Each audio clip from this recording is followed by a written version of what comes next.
For our students, they come to us and they're smart kids and they've got a lot of great things going for them, but there's this missing link that's there, that exists in their life.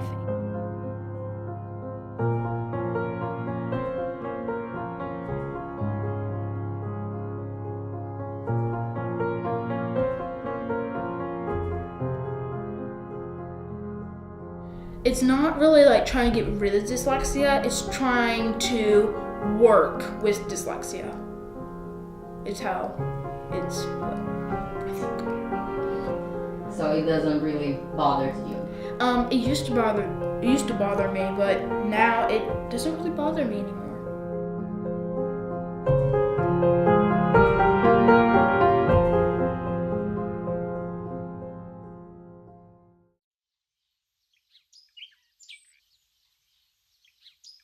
I didn't realize what I needed to look for in dyslexia. I had no idea that Tripp was dyslexic. He is a very intelligent child.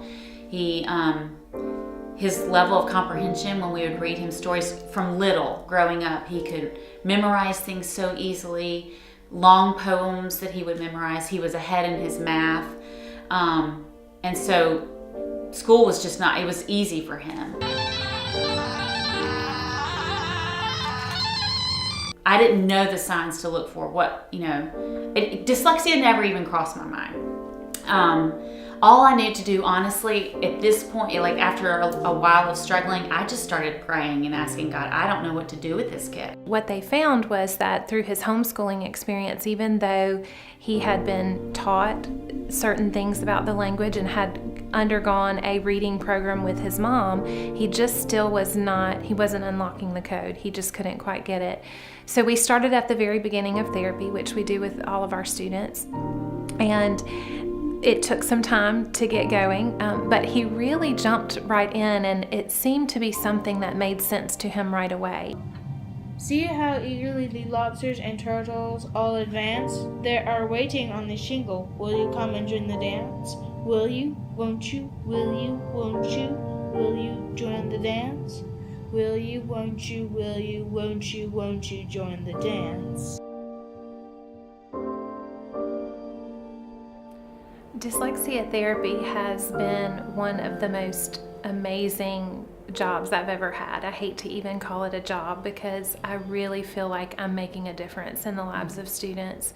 Okay, so the first one we learned was just underline, and it says good. Then we did learn about one that comes to us from Greek, and it does need the K back and cross out the H. Good, and that one says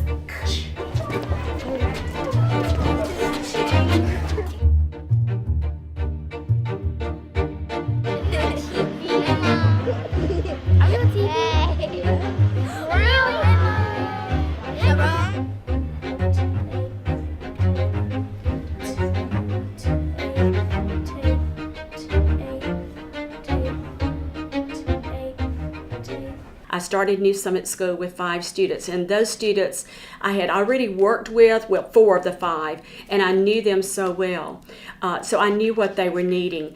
It was not easy starting a school. It was a challenge, even though I had been in the school environment for many years, but it was a private business now. It was very unlike what Mississippi had as far as what I was trying to create. So I had to do it very carefully. And financially, it was always, not enough. During that time, though, I was learning so many things. Even after all the years I'd been in education, I still was learning about learning differences and disabilities in ways that I did not know. And I became very, very acquainted more so with dyslexia and autism, attention deficit, all of those things that make a student so unique in their learning needs. About what I think helps is for teachers and for educators like myself to learn those new approaches and to learn how to approach a dyslexic student. And that's something we do here at New Summit and in our dyslexia centers. Not only do we provide services for the students, but we also provide in-house training for different schools as well to take approaches for their teachers.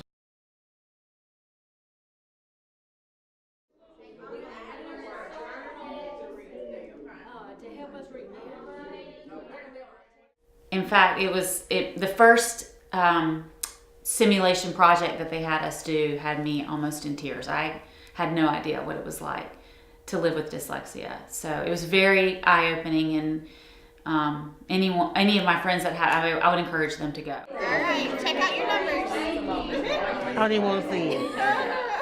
I don't want to see it. Mine's terrible. I don't even want to see it. Yours was better than mine. So when I have a child in therapy and I can see they've been broken and they're so frustrated, I sit down with them, and therapy's more just, more than just teaching the phonics and teaching them the skills and doing the Orton-Gillingham approach and doing multisensory, but it's also therapy for them to learn how to become their own advocate, because that's key to their success. If you have self-confidence, then you have everything to me. So I always tell them, we're going to fake it till we make it, that you can do this. I want my children to study hard. I want them to love learning. If they can learn to love learning and to be learners, they'll be learners for the rest of their lives. Got into my room and started putting bricks together. Started building on using my imagination, looking at pictures mainly, of things, weapons and stuff. So do you read a lot? Read, back then no, but now yes, I read. Not a lot, but quite a bit. And do you know what you want to be when you grow up? I kind of want to be a trading card game designer. Like a trading card game designer is like the card game Pokemon and everything. That's a trading card game. I kind of want to be a designer to design my own trading card game. It'd be